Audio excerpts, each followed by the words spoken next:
Are either one of these any good? Sir? What?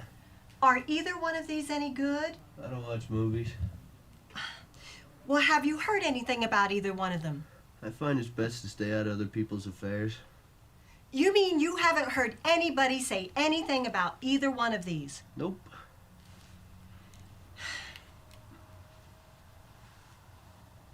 Well, what about these two? Oh, they suck.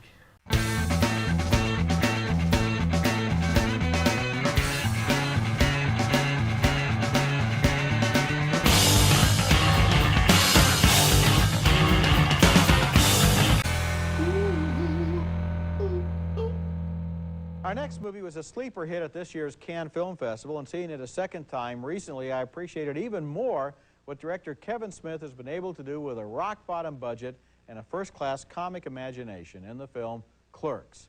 His movie tells the story of a couple of friends who work as clerks in a strip mall, one in a convenience store, the other in a video store. Their work is basically a distraction from the really important things in life, like girlfriends and random, aimless gossip. The clerks are played by Brian O'Halloran and Jeff Anderson, and the rhythm of their day consists of boredom punctuated by incredulity. I could do without the people in the video store. Do you have that one with that guy who was in that movie that was out last year? You should hear the barrage of stupid questions I get. What do you mean there's noise? You mean I gotta drink this coffee hot? The convenience store clerk has his share of romantic hassles from his current girlfriend, played by Marilyn Gigliotti. You slept with 12 different girls. Including you? Yes. Ow, what'd you do that for? You're a pig! Why'd you hit Do you me? know how many different men I've had sex with? Oh, do I get to hit you after you tell me? And he also has problems with his former girlfriend, played by Lisa Spoonhour. The Dante Hicks dinner and movie date. I think I've been on that one before. You have a better suggestion? Well, how about the Caitlin Bree walk on the boardwalk, then get naked somewhere kind of private date? I hear that's kind of a popular date. A lot of attention has been paid recently to the quality of the dialogue in Pulp Fiction, but Kevin Smith has the same ear for colorful speech. His characters are dropouts from Generation X, looking at life with a great deal of dubious distrust and talking about love and marriage as if they were anthropologists from another planet. Clerks is scruffy and unkempt and ill-behaved and doggedly funny, very funny. Well, I thought so too, and it's amazing what you can do if you have an ear for dialogue. This picture is as minimal as it gets. We're inside the store, people walk in and out, and they are just funny. It is life closely observed. It is raw, it's foul-mouthed. People should be aware of that. Yes, it is. And these are funny characters, and you know that these people exist. I mean, that's the reality that this picture gets, and we see writing where people try and get close to this, and again, round off all the corners. Again, this is raw documentary-like. What the movie shows is what it's like to have a job in our society now. So often in the movies, the only jobs we see are cops and robbers and prostitutes and kings and queens. Nobody has a working life. Here's a guy that has to open up before dawn in the morning and stay there until late at night, and he works hard. And the video store is next door, and there's running back and forth. It's good. Our video pick this week is the special edition of the movie Clerks. The movie is about the day in the life of a guy who works behind the counter of a convenience store, and it was a big hit last year on the indie film circuit. Now the movie is out on tape and disc, and the disc version includes the movie's original ending. Since the ending was not used in the movie, it was taken out before the movie was released. I don't think we're giving anything away by showing it here. Oh, I'm sorry, we're closed. That's right, the central character, Dante, played by Brian O'Halloran, is shot dead in a holdup, and the original version of the movie ended with him sprawled behind the counter of his store. A viewer named Dominic Armato from Burbank, California, wrote me asking, how would the movie have been received if Kevin Smith had kept this original downbeat ending? And I think the movie probably wouldn't have worked as well with an ending that was arbitrary and unnecessarily sad after the comedy that went before. Young filmmakers like Smith are often tempted by notes of existential doom, but basically, I'm happy that he decided to spare Dante. What do you think? I know where that impulse comes from, to run a whipsaw the audience around, but I think that you would need to prepare. There'd have to be a longer sequence, a much longer sequence, where suddenly you get some sense that this might happen for it to work. As shot, it wouldn't work at all. I should tell my mother what we do in here at night. What, you play video games and I fall asleep unfulfilled? Our next film is Mallrats, a dismal would-be comedy about kids hanging out at the mall, and I was caught by surprise by this picture when I realized it was made by the same director who made one of the freshest films of last year, Clerks. About 24 hours in the raunchy, freaky, and boring lives of a convenience store clerk and his best friend who mans the video store next door. Rowdy man, noochie. This time, director Kevin Smith sets his picture in a shopping mall, and the edginess of Clerks is lost as two young men try to regain the affection of their girlfriends. Here's a sample of the dreary comedy as the boys meet up with a couple of wacky friends at the mall. So I was just telling T.S. here we got to find Jay and Silent Bob. If there's anyone that can help us out, it's the two guys that have even less to do than us. What is it? Everyone's looking for us today. We're ducking Trisha because she wants to talk to Obi-Wan here about her video setup. Why him? Silent Bob's an electrical genius. He won the science fair in 8th grade by turning his mom's vibrator into a CD player using some chicken wire. Not much better with the women in the picture. The sex jokes are totally lame between Jason Lee and his girlfriend, Shannon Doherty. Too little? You said it was a good size. The effort, you retard. The effort was too little too late. But now that you mention it, when a girl says it's a good size, it's a nice way of saying that it's small. I sat stone-faced throughout Mallrats, not laughing once. I couldn't believe it was the same talent involved that made Clerks. Maybe it's the sophomore jinx, maybe a bigger budget, but the salesmen in Clerks were alive and unpredictable. The consumers in Mallrats are stale, recycled gag machines. Rent Clerks instead of seeing Mallrats. I'm totally in agreement with you on this, and what you miss in this film is the sense of immediacy and danger and things happening right now. The thing about Clerks, which cost, I don't know, $24,000, is that you sat there for an hour and a half and you were involved in the lives of these people. The dialogue sounded real, the situations developed in a way that was both comic and convincing, and here it's just all sitcom. I completely agree. And now, at last, we come to what at least I think is the only good movie on this week's show. It's called Chasing Amy, and it was written and directed by Kevin Smith, who made a name for himself a few years ago with a very low-budget comedy named Clerks that was well-written and very funny. Then he made Mallrats, a film so bad that Smith actually apologized for it. Now he's back with Chasing Amy, which is a terrific film, well-written, well-acted, about a love affair that forces a comic book artist to question all of his ideas about himself. Here's an early scene where the artist, played by Ben Affleck, runs into a woman he met at a comic book convention. She's played by Joy Lauren Adams, and she writes comic books too, and at this point, what he doesn't know is she's a lesbian. What, you're saying you're from the burbs? Middletown, New Jersey. Get out of here! I'm from Holland. I know, Hooper told me. How is it we never ran into one another? She begins to hang out with the artist and his two friends, played here by Jason Lee and Dwight Ewell. Archie and Jughead were lovers. Shut the... It's true. Archie was the bitch and Jughead was the bush. That's why Jughead wears that crown-looking hat all the time. Be the king of Queen Archie's world. More good dialogue here as the artist meets with two real-life friends who are the inspiration for his dope-addled comic book heroes. The guy on the right there is Kevin Smith, the movie's director, still playing Silent Bob, his character in Clerks and Mallrats. I'm just having a little girl trouble. Pressing charges? I get that a lot. Finally becomes clear to Affleck that he is in love with this girl, even if she is gay, and he pours out his feelings in a heartfelt scene. I love you, and not in a friendly way, although I think we're great friends, and not in a misplaced affection puppy dog way, although I'm sure that's what you'll call it. I love you. Very, very simple, very truly. You are the epitome of everything I have ever looked for in another human being. And I know that you think of me as just a friend, and crossing that line is the furthest thing from an option you would ever consider, but I had to say it. Chasing Amy is a smart, funny, and surprisingly moving film, and it deals honestly with issues of sexuality with more wisdom and insight than you would even remotely expect from a film based in this slacker comic book doper milieu. Listening to these people talk, you realize that most movie characters are operating at 1/4 speed. The way the movie pulls together all of its plot points in a great final scene is very well handled, and Chasing Amy is more evidence that Kevin Smith is an original and promising talent. I think so, too. And, you know, these are the buzzwords that we've been saying week after week.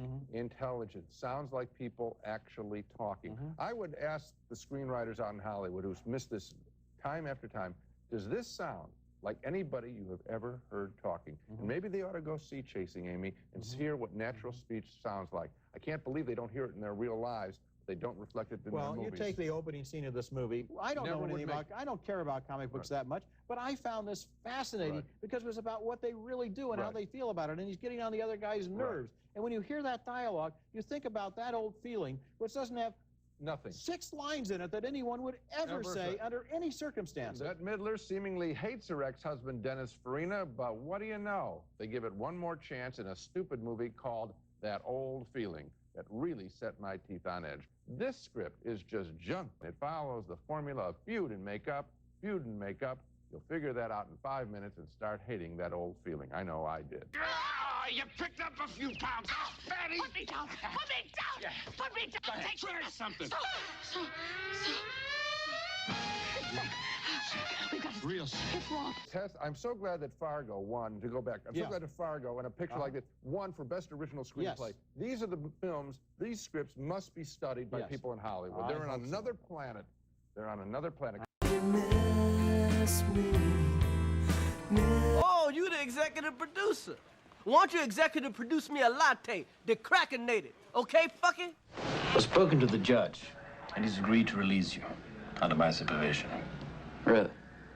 A brilliant but troubled young man is rescued from jail by a professor who sees the young man's genius and potential in Good Will Hunting, this year's Rain Man. It's an emotionally uplifting, extremely well-acted story of the flowering of a great mind due to some tender, loving care. The red-hot young actor Matt Damon plays a closet genius named Will Hunting, who has emotional problems that have had him underachieving for years, as he works as a janitor in the great school MIT, where he should be the star pupil, really, in mathematics. The teacher, who spots his amazing talent, sends him to a psychologist friend, played by Robin Williams. You're an orphan, right?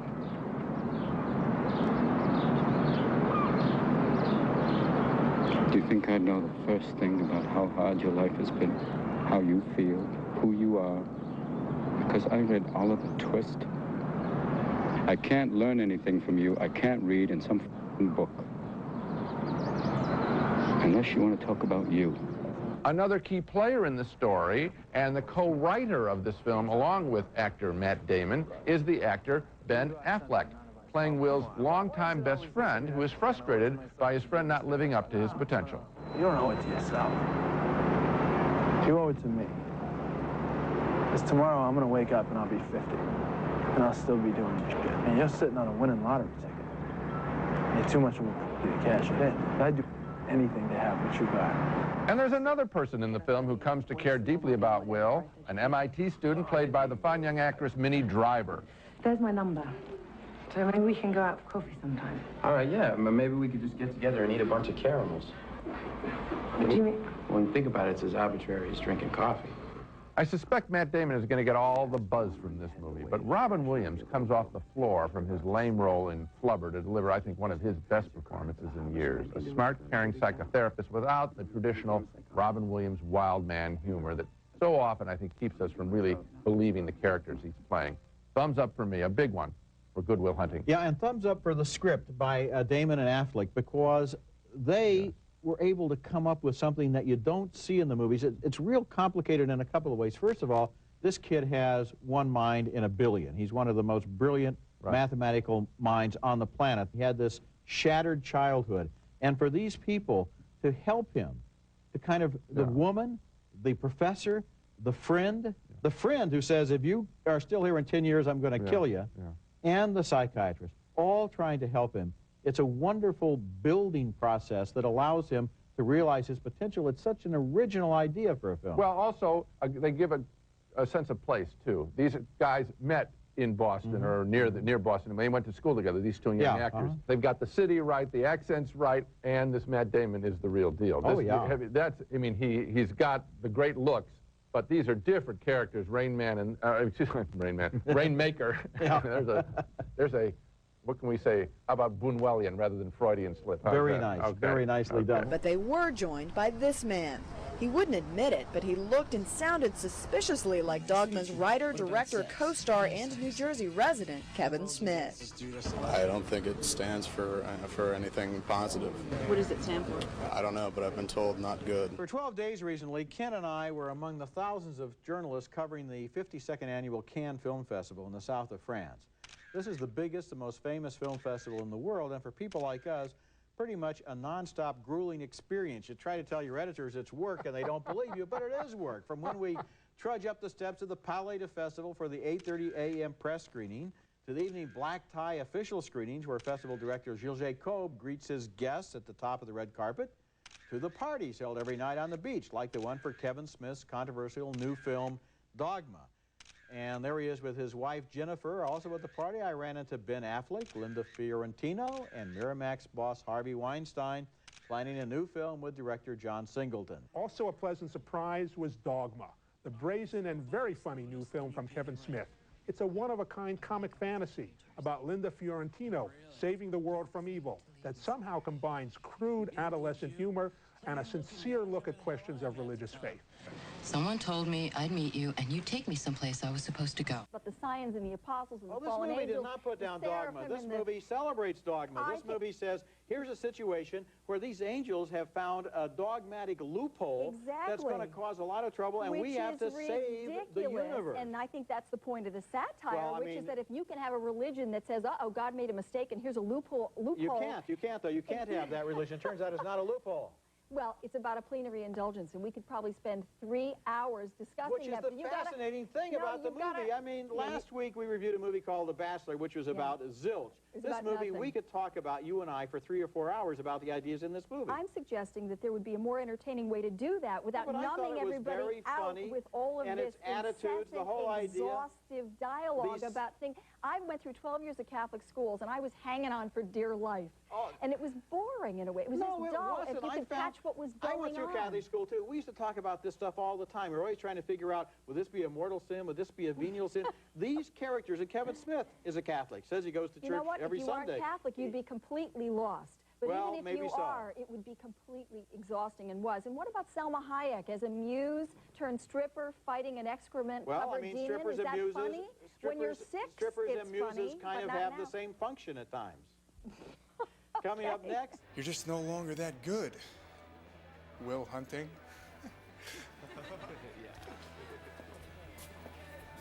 Now, how do you like them apples?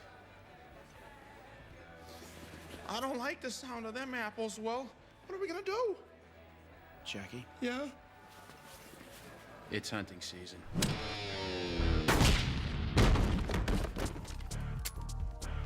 Applesauce, bitch. Anyone dirty dancing? Hope I got something from the children's section. All those movies suck.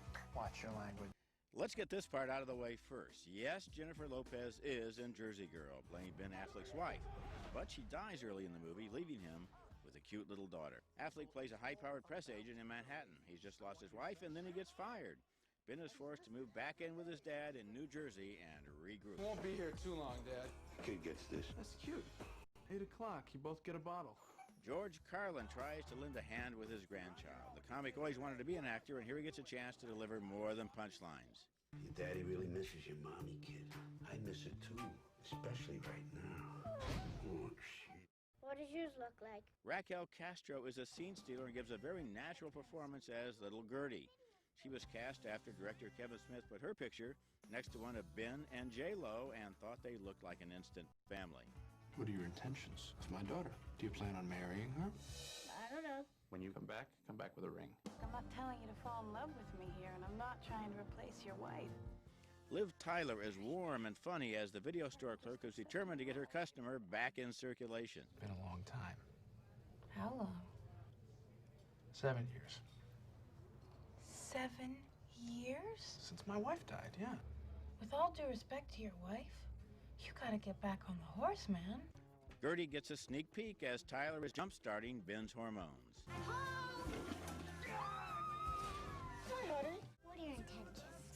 Do you plan on marrying him? Director Kevin Smith has teamed up with Affleck before in films including Dogma and the wonderful Chasing Amy. He's a Jersey guy and wrote this story after his own daughter was born. Smith was inspired by wondering what if he had to raise her on his own. Ben Affleck could certainly use a hit after tanking in Geely and Paycheck, and I really enjoyed his performance this time. I hope his personal drama won't distract from a very charming movie. There's great chemistry between Affleck and Liv Tyler, but the real love story here is between father and child, a man and his daughter who build a family they can depend on. I give Jersey Girl 3.5 stars. I'm Roger Ebert, ABC 7 News.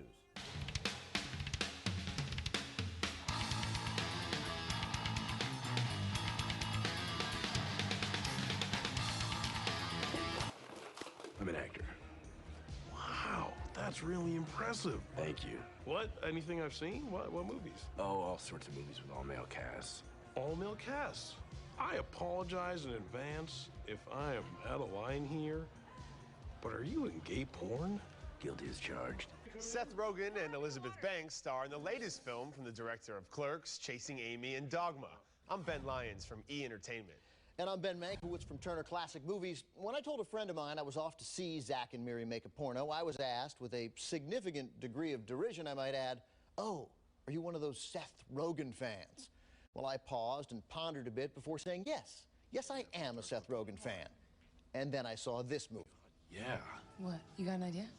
we could make a porno. If it's so easy, how come everybody doesn't do it? Because other people have options and dignity, which we do not have, which puts us in an amazingly advantageous position. I have dignity. Porn has gone mainstream now. Look at Paris Hilton. Now she's selling fragrances to tweens. America, yes, I am a fan of Seth Rogen. Rogen plays Zack. His lifelong best friend is Miri, that's Elizabeth Banks. They live together in a totally platonic relationship, but they're also broke. So, as the title suggests, as we would all do, they decide to make a porno. The ones I liked when I was a kid, it was always a spoof of a popular movie. I got it! Star Wars. What? Han Solo ain't never had no sex with Princess Leia in the Star Wars. Now, when you consider the title, Zack and Miri Make a Porno, and the writer-director here, Kevin Smith, whose generally funny work is often tempered with an excess of crude vulgarity, I worried Zack and Miri might devolve into a filthy movie, but it's not. It's got considerably more fun than filth. So, really, without any reservations, Ben, I say see it. Absolutely see it. Kevin Smith, always a very funny voice in comedy, but this one's a little bit different. It's not, like you said, crude and filthy as maybe some of the dialogue in his previous films have been. I love all those previous films. It's not so much the dialogue, it's literally when he turns to the bathroom humor too consistently. But yeah, but this has a tenderness to it, and Seth Rogen is so charming, and his relationship with Elizabeth Banks is really beautiful to watch evolve on screen. Very surprised by this, because like you, I kind of imagined that maybe it would kind of spiral into nonsense, and it didn't. You know, there's some moments like in Dogma and Clerks 2 where it's funny, but then these movies get so gross that I think they certainly lose me, and I think they lose a lot of people. But right at the moment in Zack and Miri where you think it's sort of going to go off that cliff, as you mentioned, we get the tenderness that we saw in Chasing Amy and also in Jersey Girl, another movie of Kevin Smith that I really liked. We talked about the romantic relationship, if you will, or even the friendship between Elizabeth Banks and Seth Rogen, but it's the supporting characters here that really stand out for me. Justin Long is in one scene that is worth seeing the film alone just for that. And Craig Robinson, who all of a sudden has popped up in all the Judd Apatow films. He's on The Office, and he's great in this. Probably his biggest role on screen is fantastic as well. Also, Jason Mewes, Jeff Anderson, the Kevin Smith stock company. I thought nice to see those guys back again. Absolutely. I'm glad you enjoyed it. You know what the real tragedy about all this is? I'm not even supposed to be here today! Oh, fuck you! Fuck you, pal!